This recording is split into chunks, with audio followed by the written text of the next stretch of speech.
been pretty quiet last Trust, couple ma'am. sessions. You okay? Trust. Ready? We're Be a from, All right. deal for the American Call to order National the City of Norman City Council Conference Tuesday, October 25th, 2022 at 5 p.m. The first agenda item is discussion regarding amendments to the smoking ordinance. Mr. Purinton. Thank you. All right, so this presentation is going to go over some of the background, new information that we received regarding this ordinance, and also what the ordinance entails and the wording of it. The history regarding this section of the city code. In 2009, we enacted a prohibition on smoking on public property, and then in that, we excluded Westwood and parking lots. In 2020, we changed the minimum age to purchase tobacco or vapor products from 18 to 21, consistent with state law. 2021, we expanded the definition of a public place, and then we also added a prohibition on smoking marijuana in public. That was, again, also consistent with changes in state law. So essentially, we were adopting state law by changing our own to reflect state law wording. This ordinance revision that I'll get to here in a minute was brought based on some recommendations by TSET and a grant opportunity that has been presented that if the city adopts, among other things, we could be eligible to receive grant funding. So just a little bit of background on TSET. It is stands for the Tobacco Settlement Endowment Trust. That was basically created by the vote of the Oklahoma people after the state, among other states, were involved in a settlement with tobacco companies. And as a result of that settlement, many of the states received settlement funding. We, Oklahoma, created a trust to protect that funding, and TSET was kind of created to be the administrator of those funds. So now it is administered for specific purposes. That 75% of those funds are deposited in the trust, and those interest earnings are used to provide grants and programs aimed at specifically reducing tobacco use and obesity. So the city of Norman, for example, we were awarded $50,000 in 2012 and 2013 after meeting TSET's criteria for, the grant itself is called the Healthy Incentive Grant Program. So we applied, we received, which accumulated to $50,000. We used it for other purposes. I'll get into those specifically here in a second. In 2019, we had previously, I think, reached the cap on their grant. They increased the cap in 2019. So now we are eligible to receive the difference that we, can receive under that. And that's equals $100,000. That's the difference. That's how much more we're eligible for. And then in this year, the grant program, they revised the criteria in order to be eligible for that money. So we are working under those new criteria. So that's kind of what we're basing the discussion today off of. Okay, so funding from the city of Norman, we had, like I said, $50,000 in 12 and 13. We used that for playground equipment and a fountain on Eastridge Park, a fitness walking trail at Saxon Park. And like I said, due to that increase in funding cap, we are now eligible to go back and receive more funding. The potential uses for the funding, these are two. I think these are both also, we could do both of these, I think. ADA improvements to Reeves Park, basically updating the kids' space to a more accessible playground. And then an addition of a Miracle Field, which is a fully accessible baseball field. Of course, as council, if we did receive that funding from the grant, it would be kicked back to you guys, and you guys would decide how to earmark that funding. So keep that in mind going forward. So we don't need to earmark it from the beginning, we earmark it after we have it in our hand. I believe so. Yes. Okay. Thank you. And TSET came to us, I think in June 9th of this year. They gave a presentation to the Oversight Committee regarding the grant program. They gave another presentation September 1st to the Parks Board. They had data from a survey that they had done at Westwood Golf Course, which I think was requested by Oversight because they wanted to take out the exception of the Westwood Golf Course for smoking in public. And they wanted feedback from the patrons of Westwood before they did that. So I think they did that 2 different times. Most recently, they came to oversight again on October 13th, and they presented that survey data, and then they also talked about the proposed ordinance changes that they were recommending that would be required in part to get the funding under the Healthy Grant Incentive Program. So here are the criteria. I don't think we've specifically talked to you guys about what the criteria are to receive that funding. This ordinance is one part of many different criteria that the city would have to meet in order to get that additional funding. We first would have to adopt an ordinance prohibiting use of all tobacco products on the city-owned or operated property.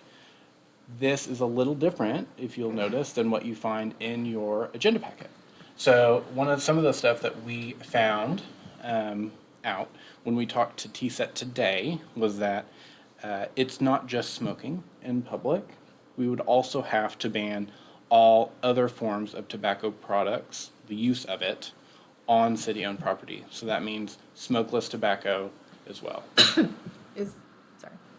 Please. Is that in our ordinance now? Like, how is it now? No. So right now, our ordinance mirrors state law, and the ordinance or the code also prohibits smoking in public places, which is more expansive than just city-owned property, right?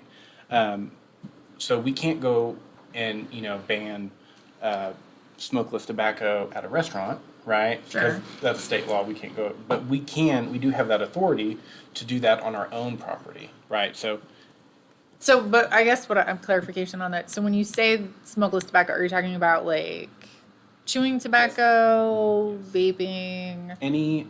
Where does vaping fall?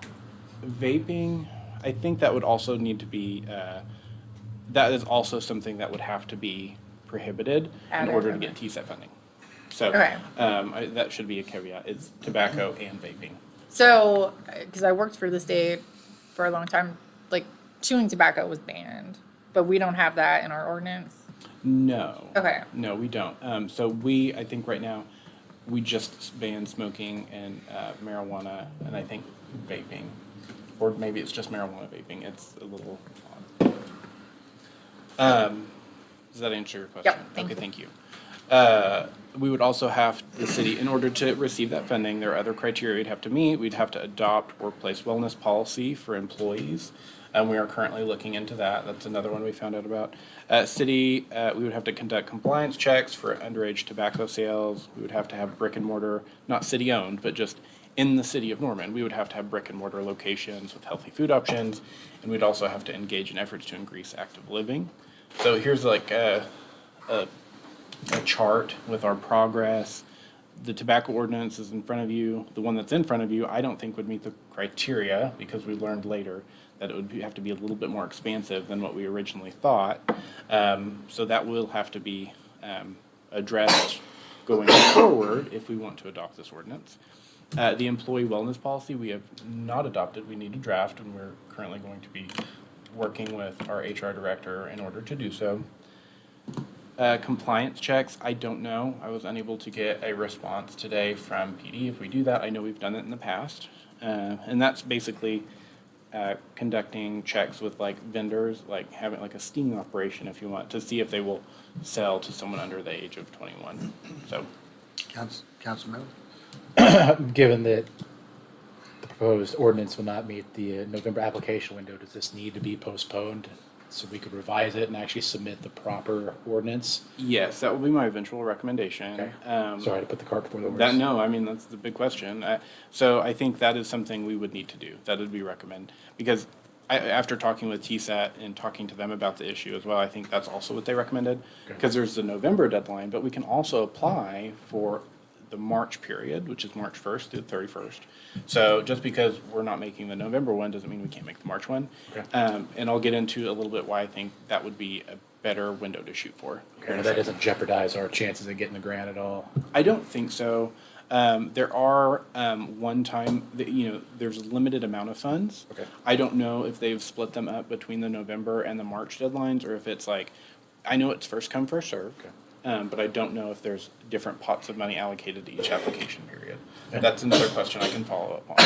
And from watching the oversight meeting, if I remember right, we're one of the last cities in the state to apply for this. Is that kind of how I understood it? I don't think so. It's one of the last in the metro area. In the metro area. Refer to the state. The only reason I ask is I'm just curious, like what our level of competition is for this grant in the future if we were to punt it down the road a little bit. And I don't know how much money there is available to cities, but that is something I could ask as well. So I will Thank you. definitely Appreciate follow that. up on that. Councilmember Oh, Torres.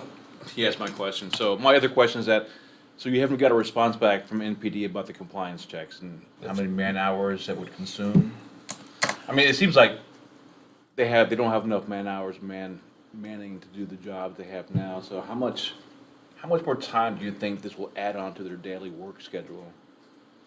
Now, I don't know, because I think what we could do is we could probably partner with the Able Commission. I don't know how they've done it in the past, but I'm assuming that depending on how it's structured, if we do it with all MPD officers, I don't think we have an officer who can pass for someone under the age of 21. But I don't know how involved the officers would have to be and what the manpower would be like, but I could definitely look into that. I think that is something that is worth noting because I think they are short-staffed. And I don't know, I don't think we're gonna have to do a ton of compliance checks either. But again, That's there's not clear guidance on that. it's not a requirement for this grant. to It have- is a it requirement. Okay, well, I'm just concerned that if it is a requirement, how NPD how they feel about it and if they have the manning to do this, so. Also, Anthony, you might mention TSET covered that we could use historically what we've done. Well, it's in the past 6 months is the criteria. Yeah, will allow you to go back a certain period of time to look at what you've done So during we- that time period. and we but may have just already haven't been able to verify. Met that requirement. I just couldn't verify it. And then also the two at the bottom, access to fresh foods. We have a farmer's market. We don't have to own the facility in order to get that check mark. We encourage active living. I mean, we've done a whole lot of stuff in the past The parks 3 have like years. fitness equipment. So we're very confident that we can meet those now. Yeah. It's the top 3 that we need to work on. So, go ahead. That kind of covered my main thing was how many, like, what is their criteria for the checks? I need to know, so then we can figure out, on that. And then how much time of oversight, seeing that this has been implemented, administrating this to see that you're meeting all this, or is this a one-time check there? Are they gonna see that you're implementing your wellness policy? Is it just having it available? I think it's from what I understand, it's a very minimal, like, in terms of staff time, I don't think, for the amount of money that we're getting, it's very, it's a good deal if you want to put it that way. Because it's very simple, you just have to attach forms to a application and then send it on. And we have all of these pretty much accessible. I think the biggest part would probably be the compliance checks. All right, but here's my other thing with this, and this is my only gripe about this thing, is how many complaints have been met at the golf course? And I will say that the survey data was as unscientific as possible.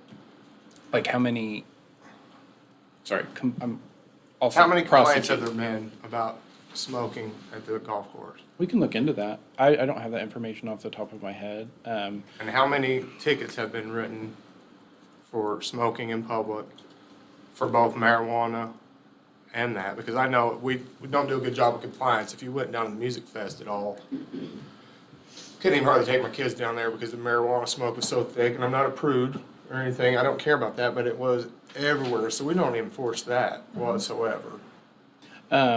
So in terms of tickets being written, one thing I will say is that when you're coming from an enforcement standpoint, it's not necessarily like if you're being written a ticket for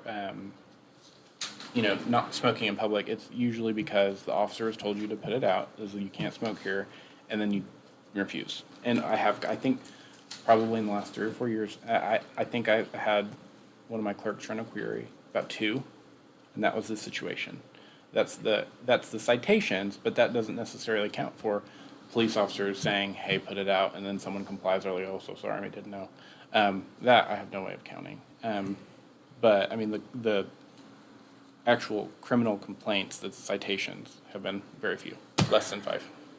It just seems more like government in search of a problem.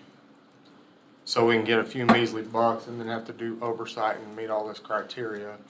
And it just seems like, I know it's not a right to smoke cigars, but it is a liberty on the golf course or whatever. And it's just the government doing all this just to get a few bucks. It's the kind of government that people dislike. That's my only problem with this thing. Councilmember? Is it just a one-time, here's your 100,000 and that's it? Or is it something that we sustain and get more money and we would have to keep showing compliance? Pretty sure it's just $100,000 one-time. So fine. just upfront, we say, this is what we're gonna do, and they say, okay, and they trust us, and I believe it's just so. one time? Okay. Yeah, and if there is increased funding later down the road, we could be eligible for that if they increase the cap again. One thing I will note is that they have like different tiers. So you get more money, the higher tier you get, and like the criteria gets more strenuous, the higher tier you get. We would be applying for the gold tier because previously in 2012 and 2013, we got the bronze and the silver tier. We got that money, right? So usually if we were a first-time applicant, we would have to meet bronze, silver, and tier, or bronze, silver, and gold before we could get the gold, right? We only, at this point, because. Step up one more. Yeah, so we don't have to, they increase the requirements on all tiers. We do not have to do the increased criteria for bronze and gold tier because we already did that. So we were kind of grandfathered in, if you will. And so there are some things in bronze and gold, silver tier that we are not going to have to do Oh, okay. to get the gold money. Okay. Does that make sense? I hope that. So explained that just right. sort It's of really weird. these things right here is what we gotta do. Yes. Okay. And what we did last time when we first did this, that was me that was responsible for finding that data and doing that. We turned in a report every year to them as to what we had done or what had been happening, so. I forget which was first. I was just gonna ask if there was a platinum tier or a tier above gold. Like we could go up. Diamond. Diamond. Okay, no, it's just kind of the final stop. For right now, they could always add to it. I'll just say that I'd be okay with staff taking some more time and working some of this out and revisiting later, for sure. Thank you, sir. And that goes, oh, sorry. You say what you're gonna say first. That goes on to what my recommendation is which, in whatever method we need to do this, my recommendation is postponing adopting of this ordinance, because right now, the ordinance as written, would not meet the criteria. Now, we are going to get more guidelines. Unfortunately, TSET's guidelines on how you meet those criteria, like, they require certain elements for your ordinance to meet. It is not clear what those elements are. They are currently working on getting us clearer, like basically like a checkbox type system that we can actually make sure that our ordinance meets what they're asking for. So that's been the struggle. That's why I think it'd be best to wait. They said they would have that before March. I just don't feel comfortable putting this forward without having that clear guidance, because I don't want to do this again. No. And then, we're back at the same spot. And then, at the same time, even if we do pass this, and it does meet muster, we still have the employment wellness policy. We'd have to wait till March anyway, right? So, might as well just work on it. In the meantime, get like a good confirmation that we're doing what they're asking, and then bring you forward an ordinance that we can actually stand behind and say this will meet the criteria to get funding. Yeah, my comments were really gonna be about procedure moving forward and obviously not wanting to do something with an ordinance now as written and it already isn't compliant for what we would need under the current guidelines, I guess. And then, having it come forward again whenever those guidelines are clear and we can kind of work through all of the challenges. Because I don't think that staff wants to write another ordinance. And so like thinking about this strategically, I wish that we had known some of this at our committee meeting, because I think the conversation would have gone a little bit differently in terms of, us thinking about timeline moving forward. So we have a first reading on our agenda. So in 2 weeks, whenever it comes forward, would the agenda item look like we'd have a postponement until a date certain, or just until the guidelines? I recommend postponing indefinitely, only because we don't know what amendments we might need to make to the ordinance, and it's a lot cleaner to put an ordinance on first reading that is what you all are going to vote on, rather than making a bunch of amendments on the floor. So I think we could, with council's consensus, put that on the consent agenda for the next meeting with a recommendation to postpone indefinitely, which would kill the ordinance, and then we'd bring back a revised draft once we have the information from TSA. Councilman? Okay, so I want to love this. I'm fine with banning smoking and all that. It's not a problem for me. But I am a finance director and we have employee wellness initiatives and stuff, and that costs money. And we have 900 employees. Is the cost going to outweigh the grant money that we get? Like, what would employee wellness entail? I'm still fine with passing it. I mean, doing whatever we need to, and employee, like, that's fine. I know there's going to be a cost.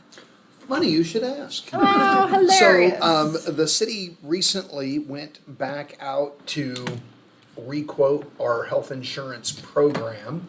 And primarily what that means is we will sign up with one of the major healthcare carriers. We are self-insured for healthcare, but we want to utilize discounts negotiated by now Blue Cross Blue Shield that'll go into effect January 1.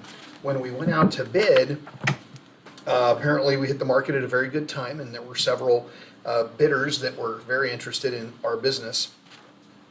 Blue Cross Blue Shield included in their package a $540,000 wellness program cash incentive, to which we said, great, we're going to take full advantage and actually implement a wellness program for the employees here at the city of Norman that we want to have ready to go on January 1. So we're having conversations, taking notes based on the University of Oklahoma's wellness program for their employees. It is robust. Yeah. We won't have the financial wherewithal to go in as big as OU, but then again, they also own their own gym on campus at the Huff. But talking with our local fitness club operators on how we can make employee participation through the wellness program easy to administer and verify that the employees who choose to participate are actually going. And this is like brand new uncharted territory for us. We're very excited about our ability through rebidding to actually implement an employee wellness program without having to go to the general fund and ask for more So money. it's sort of rolled into it. And just to answer your question, some of the criteria that we would have to meet, like we have different options on what we can do. They have like Okay. a checklist. One of them, you can check a box for providing information about local resources and facilities, such as walking trails, community parks, and or recreation facilities. I That's don't know easy. anyone here who can do that. And it's not. Look into that. I mean, that doesn't cost anything. Sure. Physical activity, providing safe and secure bicycle parking for employees, and if applicable, community members. We already do that. So I don't think it's going to be a super strenuous wellness policy. Okay. If that does that answer your question? Okay. Councilman? Just wanted to make a comment that I was a part of OU's wellness program for, I guess, the last 3 years. I believe that's how long they've had it. So, if you need any feedback on an employee side of what that wellness program looked like and anything like that, I'd be willing to Thank you. provide for 12 my feedback. For you. Such a resource.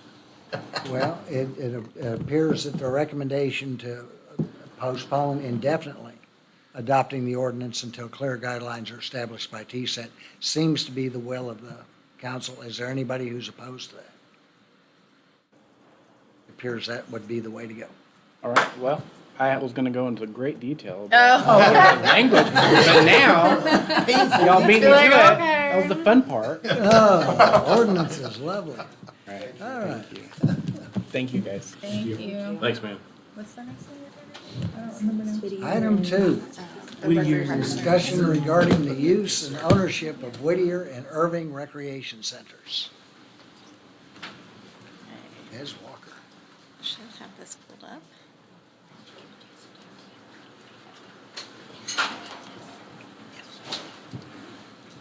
Okay, this one is fairly short. And this was a addition on Friday at the request of the school district. So We've been spending the last couple of days putting this information together for you. So as you all know, the city owns a couple of rec centers that are connected to and adjacent to schools, Irving Middle School, Irving Rec Center, and then the Whittier Rec Center next to the Whittier Middle School. We use those facilities for youth sports, after-school programs, and summer camps. We've got staff that work out there providing those programs.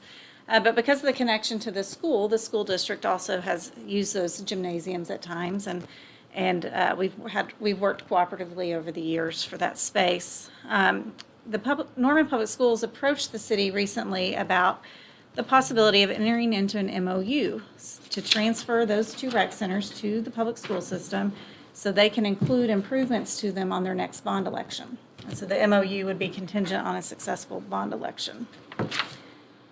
So just a little background on these facilities. They were the basis of a bond election in 1974 that the city did, and we were authorized to issue bonds in the amount of $750,000 to purchase the land and construct, furnish, and equip the recreational building and structures to be owned exclusively by the city. It was 3.2 acres between the two sites. We purchased those from the public schools in 1975 for $150,000, and then we constructed those buildings for $660,000. This has come up over the years several times, so we've had appraisals done on these facilities, but not in the last 10 years. In 2011, they appraised for $632,000. Is that, I'm sorry, is That's that good. each or together? Together, about 316 each. And then we've spent over $500,000 in our capital funds over the last 10 years for improvements and maintenance. Because of the age of the building, it was time to replace roofs, gym floors. We put in new bleachers, lighting, AC, that kind of thing. So a couple of issues here. The Bond Issue Proceeds Act is an Oklahoma statute that applies to municipalities. It serves to guarantee the citizens that when you authorize bonds to be issued, that they will be expended for the purposes you voted on. Public property funded with bond funds cannot generally be disposed of without any consideration, so you can't gift those things. Any proceeds from the sale of those improvements must generally be paid into the sinking fund.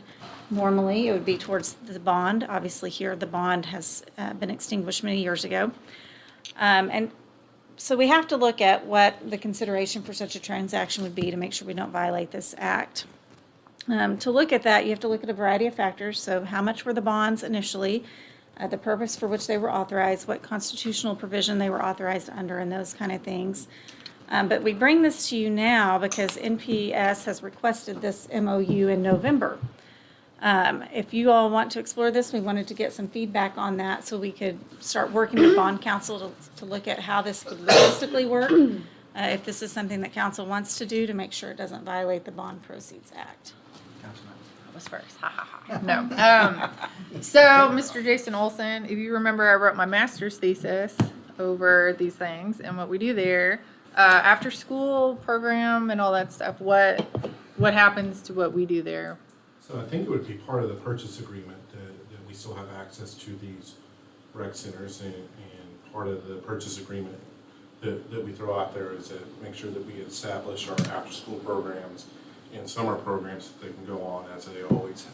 Okay, so that's not going to go away.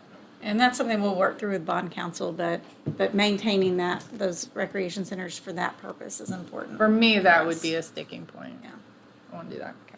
That's my,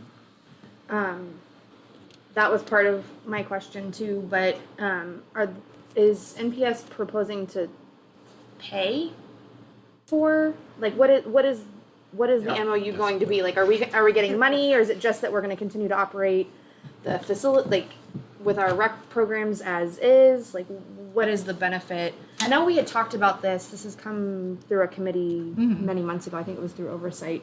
So I'm trying to remember about what that. Yeah, and at one point we were looking at a lease, so it would not be a purchase at that point. I don't know what they would plan to do. We haven't seen the bond election info yet to know if they're including funds for the purchase, but that's certainly something we want to talk about. If this is something you all want to proceed with, that's definitely the cleanest way to do it under the Bond Proceeds Act. And then, with the MOU, would that be something that we would have to continually update over time? Like, how would we write that so that our rec programs would continue like in perpetuity, or as long as we're continuing to support that stuff? Because what I'm concerned about is, okay, we have an MOU, and then NPS is like, no, we want to use them for something different, and then, you know, that is expired, and we don't have an opportunity to negotiate to keep them. So the MOU would really just be to set the framework for their bond election so that we know that council's willing to enter into this transaction with them. We would do a more formal agreement if the bond election is successful, and we would cover all of those points in the agreement. And to that point, Councilmember Schuler, our rec offerings may be offered differently after our new facilities are completed, the Young Family Athletic Center, and maybe even senior wellness, in terms of where we provide certain services. And I know that's a thing that Mr. Olson and his staff have been noodling as to how can we take full advantage and make sure our new facilities are fully utilized. So it'll be changing over time. And then one final question about upkeep and maintenance. What is the cost that the city is currently incurring to operate, maintain, upgrade those two facilities? So our operating budgets out there are relatively, I mean, compared to most things, are relatively small. They're about, including staff, they're $250,000 a piece, and it includes operating and maintenance budget. Where our big pieces come from is capital costs. When we have something that is going to fail or has failed, that we go through and replace, like a floor, or we didn't have air conditioning until 5 or 6 years ago, so it was almost unbearable during the summer to have programs inside the gym. So it's just things like that. And that's where I would say our big purchases can come from. And if we end up moving some of our programs out there, I mean, out of the rec center, which are youth sports programs, I think it would be in our best interest not to compete with our operator at the Young Family Athletic Center for youth sports anyway. So that's probably good that we're looking at an option like this. Sorry, as you were talking, some other questions came up. So in terms of staff, then NPS would be responsible for staffing the facility moving forward, or is that something, you know, because we have staff? If we have city operated, like after school program, that would be up to us. They would not Okay. be staff. And then something that I'm also concerned about, because Whittier is in Ward 2, and I've utilized that facility for town halls or, you know, meetings. And I know other members of the community will use kind of the spaces or the gymnasium or stuff for those things. Would that be something that would continue as well? Hopefully that would be in the MOU. Yeah, hopefully that'd be an MOU and purchase agreement where we still have a community center aspect that we can use for that, for events. Because I just think it's such a benefit to our community to have those available. Councilmember Holman? Yeah, I have the same concern about their use, and we've talked about it before. Specifically too, because they're both kind of in the middle of neighborhoods. So the Young Center will be very nice, but it's not really near where a lot of kids live, where any kids live actually. So I especially, and like Irving specifically, it's the only thing on the east side as far as a rec center. And so I get not wanting to compete with youth leagues, but I know a lot of kids that just like to go in there and shoot hoops in the wintertime. I used to be one of those kids, so shot a lot of hoops in the Irving Rec Center. So glad we have them, and would like to, very interested in this because I do understand the factor of MPS being able to potentially invest capital in needs into both of them, which are needed and could possibly be more than we can do at this time. But I would like to make sure that we have invested a lot in them over the years. Are we getting something back? And that we did offer to trade them to MPS last year for the original post office building, and kind of threw that in our face in a way that I wasn't real happy about. So I would have happily traded them and even swap for that one building, and they could have had both of these. So I'm interested that they're now wanting to come back so soon to talk about it again. But past is past. That building is sold to somebody else, so whatever. What is in the best interests of the kids of Norman, and I think being able to invest capital, Norman Public School capital bonds into these is a good thing. So I'm definitely interested in exploring the possibility, but with the idea definitely that we would continue operating some rec services or rec programs there for kids. 'Cause yeah, I would be very apprehensive about eliminating anything we do at Irving specifically. Whittier maybe a little bit more because it's on the west side. It's closer to the Young Center and Westwood and stuff, but Irving really is like the only indoor gymnasium. 12th Street's over there. Yeah, we got 12th Street that's there. much farther north. I'd call that northeast Norman. So, and it's so, on a major highway, and it's yeah, you can't walk yeah. to it as easily. Yeah, Irving is extremely like accessible to Accessible, everybody yeah. around there. So, but interested in exploring this further, and because I know this has been several years even before the post office discussion about doing this. So. I will say that the open gym time has been increasingly difficult over the years between Norman Public Schools time because they have access. We already grant them access anytime they want for practices and games. And then when we mix in youth sports, that very much limits what open gym time that we have. And in summer, we go to full childcare and we don't have open gym during the summer either.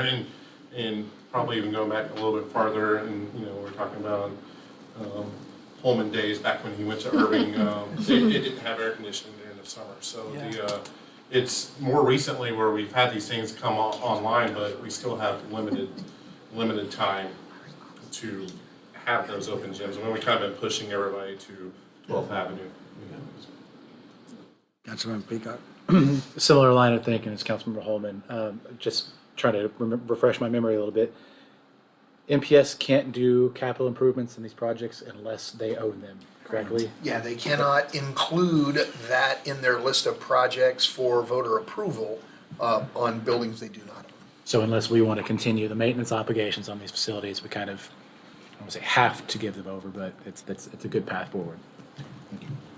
And this is pretty preliminary, but it is a quick turnaround, so that's why we wanted to talk to you all about it, so it wouldn't be a surprise. That was what I was gonna ask. When are they hoping to do their next bond election? February? February election, so probably November, December adoption. Okay. How do you want it? December 15th would be their notice to the election board. November 15th? December. Oh, thank you. Yeah, That would be a fast track. it's a faster, yeah.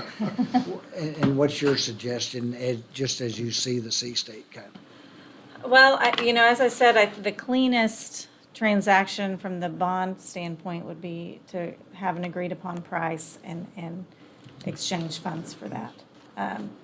Whether or not there's another way to get there, I'm not sure yet. We have to really work through all of these details with bond counsel to make sure we aren't running afoul of any provisions related to the bond. I agree with you. That it's just clean and people could go back. It's easy to audit. It's easy to do all those kinds of wonderful things.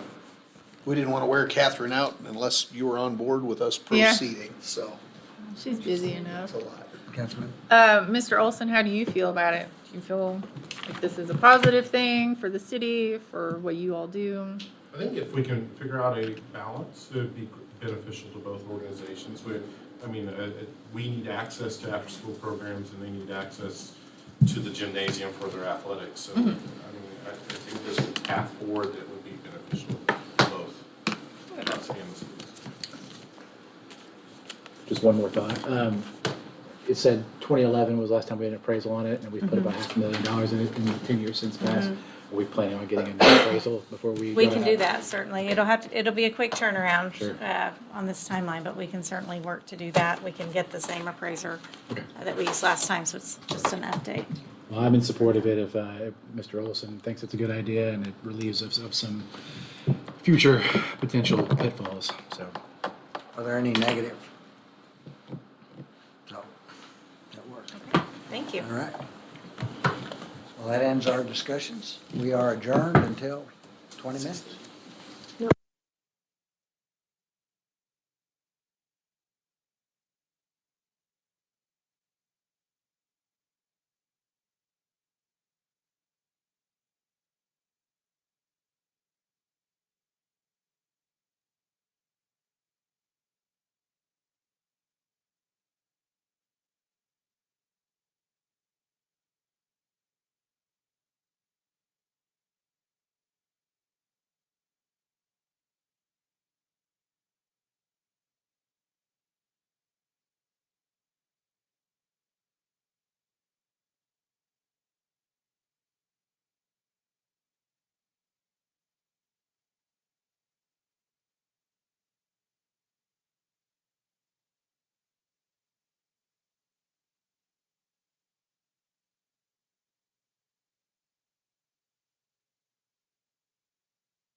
Good evening and welcome to the City Council, Norman Utilities Authority, Norman Municipal Authority, and Norman Tax Increment Finance Authority meeting of October 25th, 2022.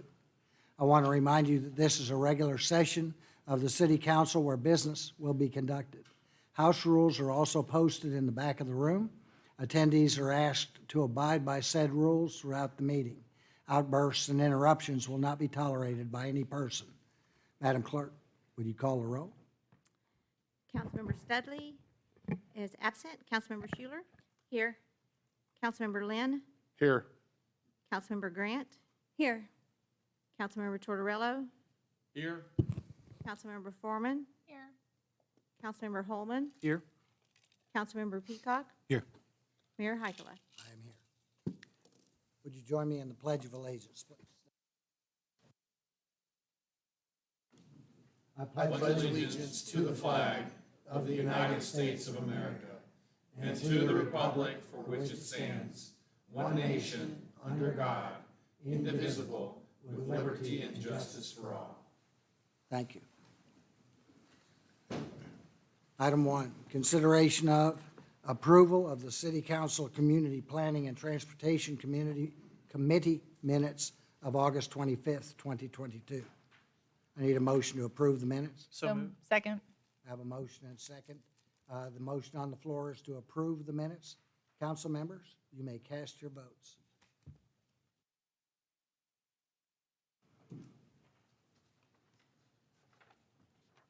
All votes have been cast, and the motion to approve the minutes passes unanimously. Thank you, ma'am.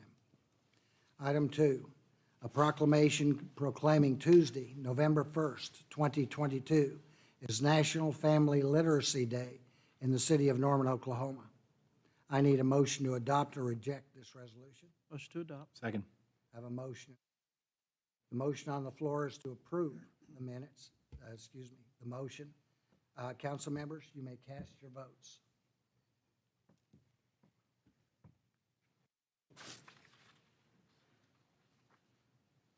All votes to approve the resolution passes unanimously. Thank you, ma'am.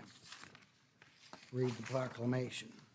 A proclamation of the mayor of the city of Norman, Oklahoma, proclaiming Tuesday, November 1st, 2022, is National Family Literacy Day in the city of Norman.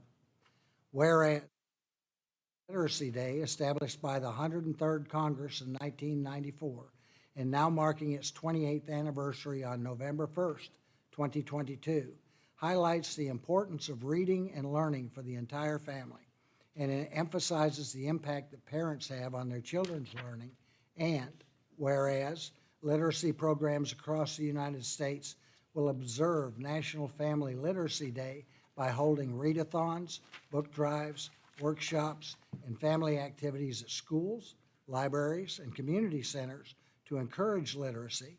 And whereas as 1 in 6 adults struggle with reading and writing, and by learning to read, individuals can gain self-respect and confidence and strive towards goals that otherwise would not be achievable. Excuse me. And whereas the National Society of the Daughters of American Revolution is a nonprofit, non-political, volunteer women's service organization dedicated to promoting patriotism, preserving American history, and securing America's future through better education for children and adults. And whereas education being one of the cornerstones of the Black Beaver chapter of the National Society of the Daughters of the American Revolution is committed to increasing literacy by promoting and supporting literacy programs. Now, therefore, I, the mayor of Norman, Oklahoma, do hereby proclaim Tuesday, November 1st, 2022, is National Family Literacy Day in the city of Norman. I'd like to have Ms. McCabe and Ms. Harris from the Black Beaver chapter of the National Society of Daughters of American Revolution up here to take this proclamation, please.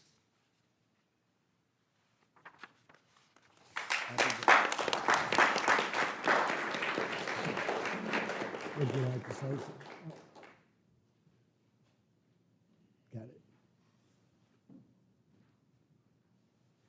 Thank you, ma'am. Do you have anything that you want to announce? There you go. Mayor Haikala and city council members, Black Beaver Chapter Daughters of the American Revolution appreciates the Norman City Council's declaring November 1st, 2022 as National Family Literacy Day. Education is one of the 3 objectives of the National Society Daughters of the American Revolution. One of the goals of the Wright administration is to increase awareness and communicate important and timely information to the community toward shared literacy goals. Thank you for allowing our chapter to continue to help those who need to learn to read, to gain self-respect and confidence, and to reach life goals. Thank you, ma'am. Item 3, a proclamation proclaiming the importance of suicide prevention in the city of Norman in honor of Zach Harrington. I need a motion to adopt or reject the resolution. Motion to adopt. I have a motion and second. The motion on the floor is to approve the resolution. Council members, you may cast your votes.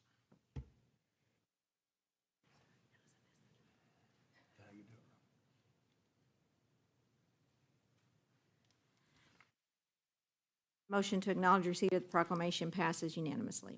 Excellent, thank you. A proclamation of the mayor of the city of Norman, Oklahoma, excuse me, proclaiming the importance of suicide prevention in the city of Norman in honor of Zach Harrington.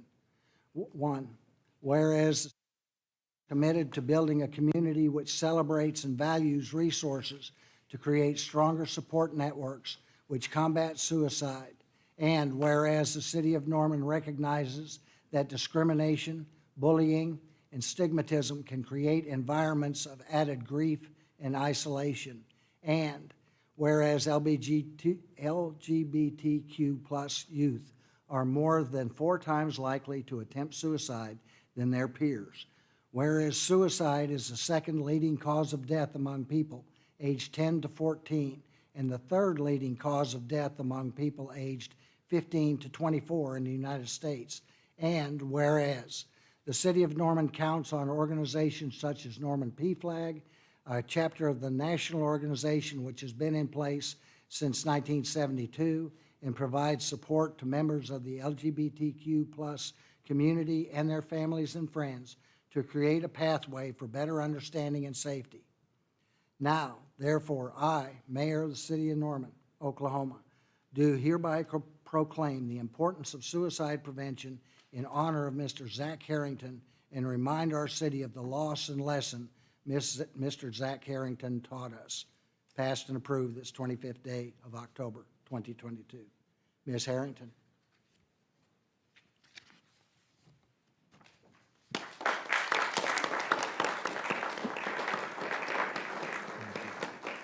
Would you like to speak? Oh.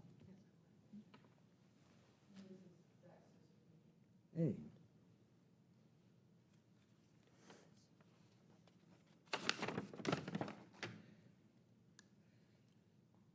Thank you, Mayor, Council. Our family lost Zach 12 years ago, and he was 19. Sometimes it feels like just yesterday. This month is Suicide Prevention Month. It is also LGBTQ2+ History Month. I can't emphasize enough how much those two things work together in providing a safe community for people who are LGBTQ2+, both young people and adults. I look forward to the day when those two things are not linked, when all people are accepted for who they are and who they know themselves to be.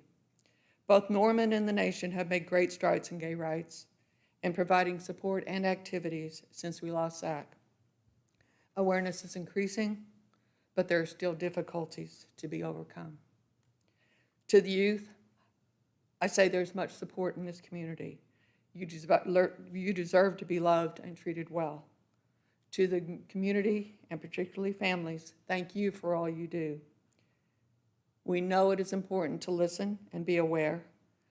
And for me, I learned that sometimes what needs to be listened to may not actually be spoken in words. To those who have taken the lead in demonstrating support, you have my admiration. To organizations like Norman PFLAG, I appreciate both the support you provide and the opportunity for family and friends to be involved. You provided an avenue for my husband, Van, Zach's dad, to be an advocate and a board member. Finally, it is important to say that there are other vulnerable groups, and we know that, including military veterans, who need support as well. I am ever so grateful to my daughter, Nikki, and my youngest son, Austin, for their strength and support, and to my family and friends. To Zach, I say I love you, I miss you, and you would be so proud of today's LGBTQ2+ if you could see the strength of their self-advocacy. Thank you.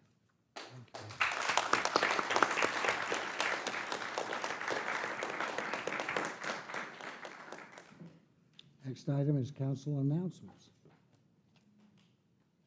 Councilmember? Yes, thank you. Thank you, Mrs. Harrington and family for being here and for your words tonight. I know that that was a really difficult time and continues to be for your family. So I definitely support all of the work being done in our community to continue to be inclusive and to think about our most vulnerable. So thank you for being here. So I've got some other announcements. Just wanted to let people know that if you weren't aware, this morning, the Virtue Center, one of our local nonprofits, was awarded $500,000 from the county's ARPA money, which is super exciting. That was the first check that has gone out through the county, through their ARPA funds. And just to let you know, so the Virtue Center, if you are unaware, is a place of help and hope for people facing addiction and mental health challenges in our community. And it's not just for Cleveland County, but they serve kind of a wider swath of individuals, and they're working with our treatment courts and aversion courts, which is really a wonderful place. So if you don't know about the services that they provide, I would really recommend you looking out for that. And in that same vein, I would like to let our community know that today officially the application opened for the city's ARPA funds for nonprofits. So we have a bucket of $1.9 million that we are accepting applications through the United Way to filter that money out to our local nonprofits that were affected by the pandemic. So please check on, I believe it's on the United Way's website, but there is an RFP and where you can apply for funds.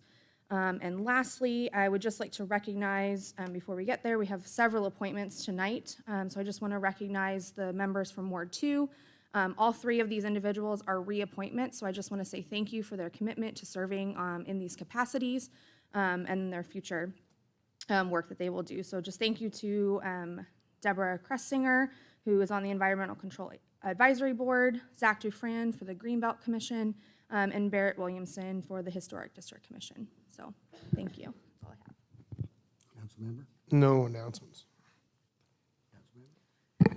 I'd just like to echo what Councilmember Schuler said. Thank you, Harringtons, for your sharing your experience with us all, and I hope everyone who heard you speak did so with an open mind tonight. I'd also like to say thank you to those from Ward 4 serving on our committees, Christina Wyckoff, Ward 4 for Greenbelt, Sarah Brewer, Ward 4 for Historic District Commission, Emily Wilkins for Ward 4 Historic District Commission, and Norman Election Commission, Jane Purcell. Also, I'd like to congratulate our Chief Diversity and Equity Officer, Cynthia Allen, and staff, volunteers, vendors, and performers that made our inaugural City of Norman International Festival at Reeves Park last Sunday very successful. That was actually a great event, and everybody was still packed in that park to the very end, and the lion dancers were the perfect, just a cherry on top. Next, many thanks again to our panelists and audience that attended the Affordable Housing Town Hall last week. We actually had more landlords and developers in the audience that night than activists. Please know that the conversation that night was mostly driven by those attendees. I'm cautiously optimistic about the connections made and the interest it generated for us as a city. We had an affordable housing developer reach out to us, and I'm excited for that opportunity to manifest into more affordable housing stock. I would encourage anyone who missed the discussion to find it on YouTube And again, if any affordable housing developers want to reach out to us at the city, please do. We want to hear from you. Last but not least, Norman Fall Fest returns to downtown Main Street Friday, October 28th, 6 to 9 p.m. Be aware if you're driving in the area, and for everyone else, Main Street will be transformed as little ghosts, goblins, and witches are invited to roam the area. Kids of all ages can enjoy trick-or-treating at local businesses, arts activities, performances, as well as a plethora of moon bounces and rides, all for free of charge. With an average expected attendance of over 10,000 people, this community event has undoubtedly become a local favorite. And that's it. Thank you, ma'am. Councilmember Tortorella. I have no announcements. Okay, well, this little witch and goblin is already dressed up, and I have my little wand, so I'm already looking forward to our Fall Fest on Friday. On Saturday, Sutton Place is now a part of Ward 6. I have adopted you with the reapportionment, and you all have invited me to the basketball court opening that they're having. So if you live in Sutton Place, I will be seeing you at 4 p.m. on Saturday, and I look forward to welcoming you all to the loving Ward 6 community that we are. And then I just want to say, one, thank you to Daryl Pyle. If you don't know, I am an adjunct professor at OCCC. I teach political science, and I asked City Manager Pyle to come speak to my students last night. I was like, 30 minutes. He spoke for an hour and a half, very passionately about local government. So thank you for that. They loved you. They took all your business cards. He was offering them jobs. No, not offer, but like in a shady, but like he was recruiting. He was very good at it. But hearing, they're experts on local government, especially in Norman now for sure. But I think it's really important that people hear this sort of information. I think a lot of people don't understand how these things affected. He talked about us going to the SEC and that sort of, and how that would impact our city, public safety, hotels, taxes, revenues, all sorts of things, homes and stuff. And so I'd really like to see us sort of, I don't know, do something, to engage more with the community. So stay tuned for something like that for me. Thanks. Councilmember Hall. Thank you. I also want to extend a thank you to everybody that participated in and helped put on the Affordable Housing Town Hall. I think it was a really great discussion. We had a lot of great comments and suggestions and ideas, some things we hadn't thought of. It is become a really serious issue nationwide, as we know, but it's come here to Oklahoma and to Norman now, the housing affordability issue. And it's something we all need to be aware of. It's something that could really impact all of us in all of our neighborhoods. And so I look forward to continuing that discussion with all of you and my colleagues on the council. Also want to recognize and thank Norman Regional Hospital Health System for getting we had the grand opening for the new East Side Emergency Center on Saturday morning at Highway 9 and 24th Avenue Southeast. It was a key piece of their Inspire Health initiative. It was a required piece in our agreement when we voted to approve those plans, that project had to be done first before any changes could take place at the Porter campus. So that facility is now finished, and it has a significant impact specifically on Ward 7 and 5 and 1, as it is significantly reducing the travel time for thousands of residents in this area of the city who have never had medical services like this anywhere near them. So it has space to continue to grow in the future as demand shows, and in this part of town we are seeing arguably the most growth of anywhere in all of Norman. So it's anticipated that this facility will continue to grow in the future and service this area and all of Norman, really. So I encourage everybody to drive out there and check it out, Southeast Highway 9 and 24th Avenue, and see it if you haven't and get familiar with it. And then also want to thank everybody that participated in and helped put on the International Festival at Reeves Park this weekend. I went for a while, and there was a lot of people there. It was great attendance. It was pretty windy, but we held it together, and there were great performances. And I always just love seeing all these events that we have in Norman, but specifically at Reeves Park since it's in my ward. And it just adds to the further character of Norman, the things about Norman that I've always loved growing up here. was the international diversity that I experienced as a kid going to Kennedy and Irving and Norman High and living close to the campus area. So I'm really excited that we had this event. And again, there were tons of families and kids there. I text Jason Olson and said, Kid Space is completely full right now. There's kids running around all over it. We got to make sure we're talking about how we're going to keep that going for kids going in the future, Kid Space or something like it. So it's still heavily in use. And so it was really exciting to see all those people out there, and I'm hoping we'll be able to do it again next year. Also want to encourage everybody to attend or tune in to the Community Planning and Transportation Committee on Thursday at 4 o'clock in the boardroom next door. You can watch it on the City of Norman YouTube channel if you can't attend in person, and it's available on replay anytime if you want to watch it later. But we'll be talking about the public transit ridership report as we do every month. We get an update on that. We get an update on public transit projects, where we're at in our transit long-range plan, redoing the routes, the downtown transit hub, the regional transit authority that would connect Norman and downtown OKC and Edmond. We talk about infrastructure projects like road bond projects that we currently have going on. So any of those topics are of interest to you, I would definitely encourage you to tune in to the Community Planning and Transportation Committee meeting on Thursday at 4 o'clock. And please feel free to contact any of us if you have any questions, comments, suggestions, anything you'd like us to bring up and talk about in that committee. And then the last thing I would mention too is I also want to thank the Harrington family for being here tonight and being willing to get up and speak about this very important issue. If you're not familiar with the Harrington family and Zach Harrington, there is a documentary about his life and Norman. It may be difficult for many folks to watch, I would say, but it's something I would encourage everybody to watch if you live in Norman and beyond and you want to be more familiar about the history of this proclamation tonight and why it is so important that we recognize it in Norman and continue to make sure that kids and really everyone in our community knows that they're not alone and that there is help out there and that there are people willing to listen and that we're with you, that our community is with you. So that's all I have. Thank you so much.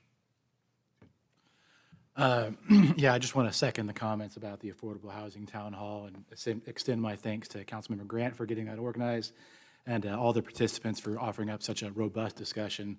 As it's been alluded to, it's a big crisis facing our nation and facing us locally. And I, for one, as chair of the Business and Community Affairs Committee, really look forward to taking up this topic in that committee and kind of seeing what we can do, what kind of roadmap we can put together to find a solution for this. And then, Councilman Foreman, I'm just going to say, I'm sad to see Sutton Place go, but I know you'll take care of him, or at least you better. All right. Veterans Day Parade, Sunday, November 13th. It starts at 2 o'clock from the OU Stevenson Research Center and goes north up to the monument. And join us there if you're a veteran or if you're not, you just want to celebrate veterans. And I thank you too, Ms. Harrington, for being here. And thank you for doing the things that you've done to keep that alive. It's important not to bully anybody for any reason whatsoever. And I appreciate you. All right. Next item on the docket is the consent docket. I need a motion to place items 4 through 22, excluding items 14 and 21 on the consent docket. Second. I have a motion and second. The motion on the floor is to place items 4 through 22, excluding items 14 and 21 on the consent docket. Council members, you may cast your votes.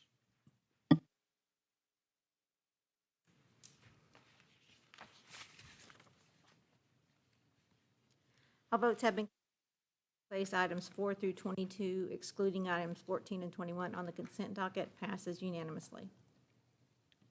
Okay. Thank you, ma'am. 1 second. 22. Item 14.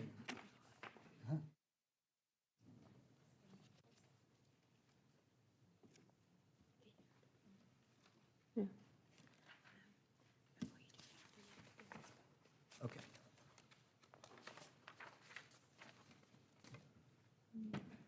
I'll entertain, oh, sorry, I guess we ought to approve it. I'll entertain a motion to approve the consent docket. Motion to approve. Are there any comments from council regarding any item on the consent docket? Councilmember Pico. Just in regards to item 4, I think there's some people here in the audience that are wanting to speak, and I just want to make it known that this is the first reading of this item, so we're not actually voting on it tonight. You'll have an opportunity to comment, and we'll take an actual vote in 2 weeks from now. So just letting you know. Councilmember. Just number 6, are we keeping that on here, or we? We'll have a motion on the next agenda to postpone it indefinitely. Okay, that's all I was checking. Okay, so everything's staying the same? The motion on the floor is to approve the, you're not? Can we take a break? I mean, not a break,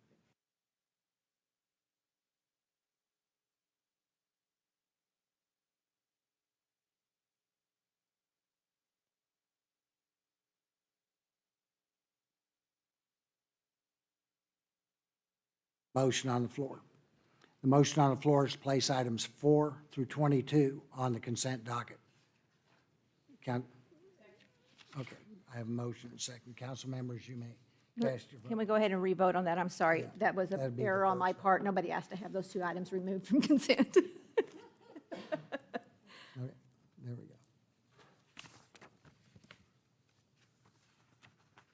go. Okay, now, and I'm seeing that motion to place items 4 through 22 on the consent docket passes unanimously. All right. So we're on to non-consent. We'll get there.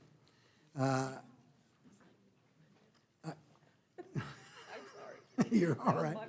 It's just traffic control. Non-consent items. Item number 23, a resolution amending the Norman 2025 lane. Oh, we didn't vote on a second. Phew, well, you guys have got me all goofed up. Anyway, I'll entertain a motion to approve the consent docket. Second. And second. Got Are that? there any comments from council? Thank you. Good, we can go again. Motion on the floor is to approve the consent docket. Council members, you may cast your votes. Fast.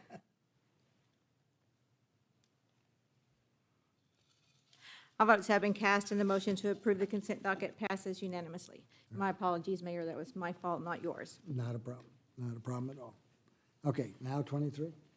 Now 23. 23, a resolution amending the Norman 2025 Land Use and Transportation Plan to remove property located at 4,000 East Robinson Street from the Special Enterprise Zone. I'll entertain a motion to adopt or reject the resolution. Second. I have a motion and a second. Is there a representative for the applicant to make a presentation? Mr. Mayor and Council, this is Zafar Beg. I own this property over there, have a special zoning like POD. Mr. Beg, move closer to the mic if you would, please. Okay, my name is Zafar Beg. I'm on this property over East Robinson. And it has a special use zoning of like POD, and I'm requesting to turn into the residential agriculture zoning, so I can build my home over there. So I need for that, need support for that one. Thank you, sir. Okay, thank you. Are there any quick questions or comments from council? Hearing none. Do you have an attorney with you or anything? Are you No, representing? I'm the one. Just making sure. This is an opportunity for members of the public to make comments regarding the item. If you'll take a seat, please, sir. Anybody from the public want to make? Just a little unclear. So, John, did you want to speak to this item? Not on this one. Evan? I don't know until I hear. Understand. I just want to say that I think we should support this man.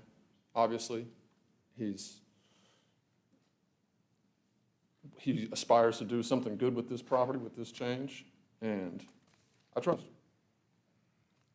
Thank you. Any other comments? None from council. Motion on the floor. Oh, Some from council. Stephen, sorry. Stephen, sorry.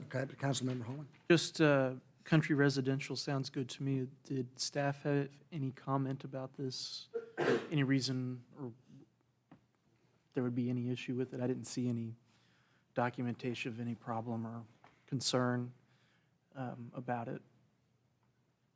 Good evening, Jane Hudson, Planning Director. Councilmember Holman, this is no, it's perfect. They're just removing this special enterprise zone. It's keeping the country residential in place so that he can build a single-family home out there. Perfect. Thank you. No other questions. Excellent. The motion on the floor is to adopt the resolution. Council members, you may cast your votes.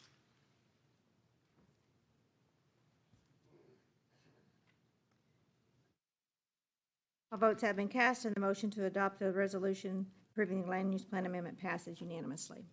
Thank you, sir. Oh, thank you, ma'am. Item number 24, ordinance number 02223-9. Upon second and final reading, rezoning property located at 4000 East Robinson Street from PUD, Planned Unit Development District, to A1, General Agricultural District. I'll entertain a motion to adopt or reject the ordinance. The second on the Motion to second. adopt. Have a motion and second. This is a companion item to the previous item. Are there any further comments from council? Madam Clerk, are there any public comments? Evan? Yes, I think that what we could add to this would be another classification for suburban permaculture. I'll talk more about this in the miscellaneous comments, but I support this. Thank you. Anything else?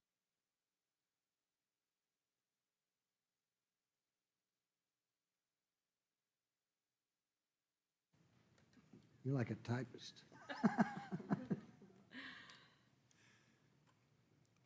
All votes to adopt the ordinance upon second reading passes unanimously. I'll entertain a motion to adopt or reject the ordinance on final reading. I have a motion and second. Motion on the floor is to adopt the ordinance on final reading. Council members, you may cast your votes.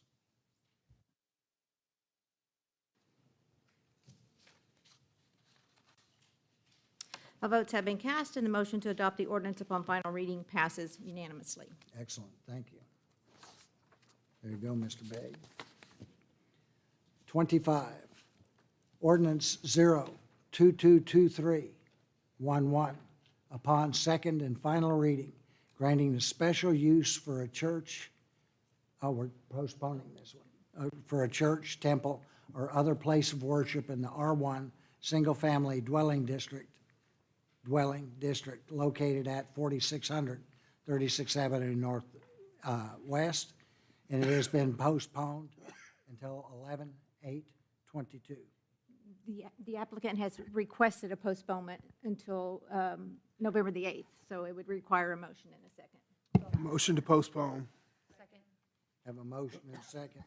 The motion on the floor is to postpone the ordinance until November 8th, 2022. Council members, you may cast your votes.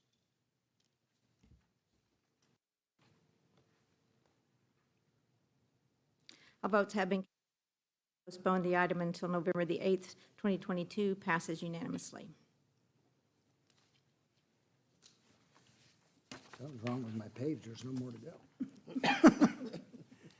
Next item is miscellaneous comments. Evan?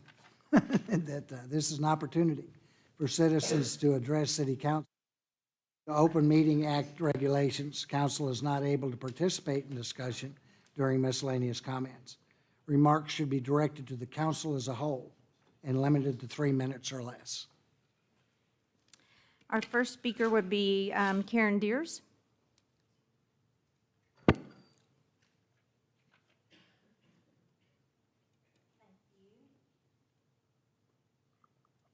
Question is, I had no notice of this meeting tonight.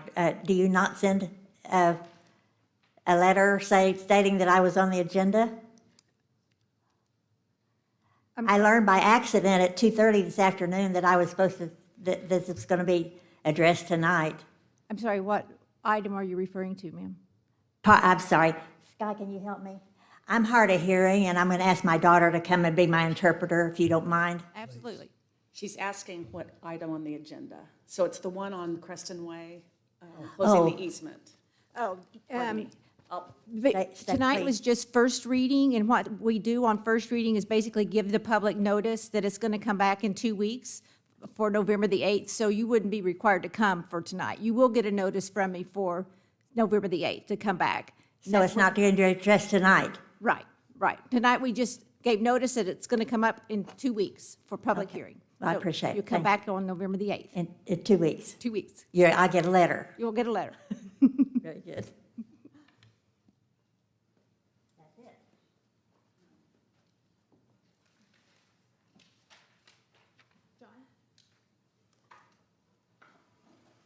Is this one work? Yes, sir.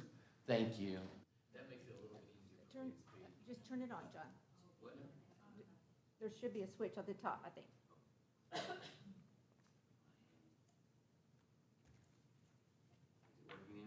No. Bryce? Bryce, can you turn this mic on for him, please? We can't No have them both problem. on at the same time, they could give feedback, but.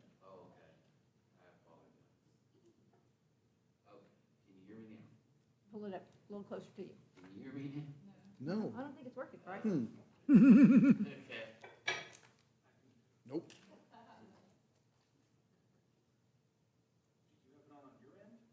Oh, let me look. Ah.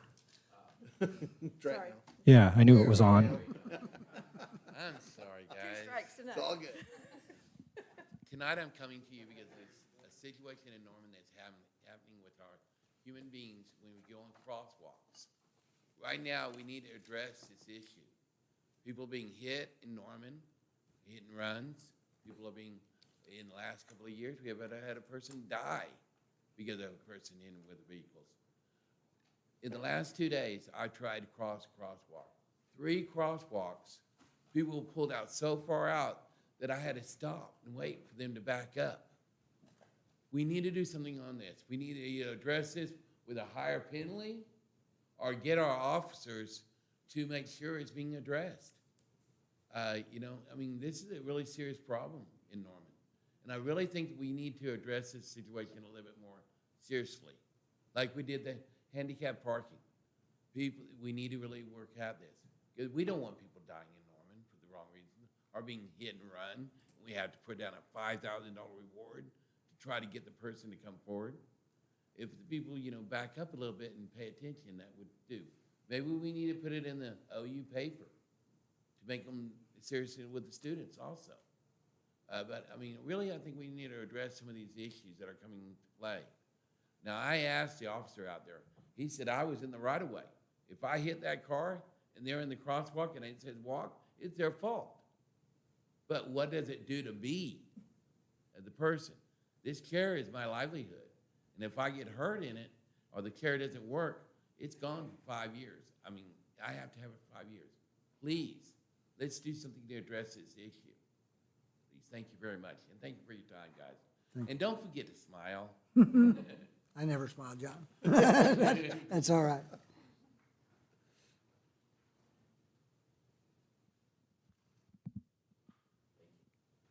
I'll turn it up here, Evan. Okay, thank you, council. Thank you, staff. Thank you, everybody at home who's watching. My name is Evan Dunn. I live in Stevens Ward 7 at 1400 Garfield Avenue. And Halloween is coming. How can we use that holiday to enhance people's appreciation and understanding for overall health? Dollar Tree has these for 3 for $1. If you give out candy and then you also give them a toothbrush and you make that gesture emphasizing just how important teeth health is, oral health over the course of someone's life, it's arguably as expensive as health insurance. And investing in that at the time when it's Oh, it's sugar. I want more. You want some, it's a sweet part of life, but balance it out. And that really dovetails with what I think we can do collectively. I mentioned permaculture earlier. I started a business. I lived in China for a year and a half, 10 years ago. And then I came back and I started a posture furniture company. It's all about trying to help us understand the complexities by kneeling and contemplating, and then by using a desk, composing, all while our posture is perfect, because gravity is working on us 24 hours a day, 7 days a week. I'm 6'6", so I'm a little bit more attuned to its effects, but it affects all of us. And if you can align your body and mimic those first Republicans who were debating in the Greek and the Roman senates where they were gesturing, that was their yoga. That was how they summoned all of themselves to persuade and to try to convince and convey an idea of authenticity. I think we need that more now than ever. I think schools need to be emphasizing how important breathing is. We can go 3 weeks without food, 3 days without water, but only 3 minutes without air. That's the Holy Ghost, that's prana, that's chi. That's all connected. And what we're doing with Youth Thrones is kind of that. I think permaculture is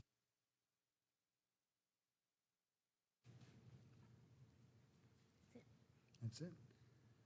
Anything else from council left over? We are adjourned.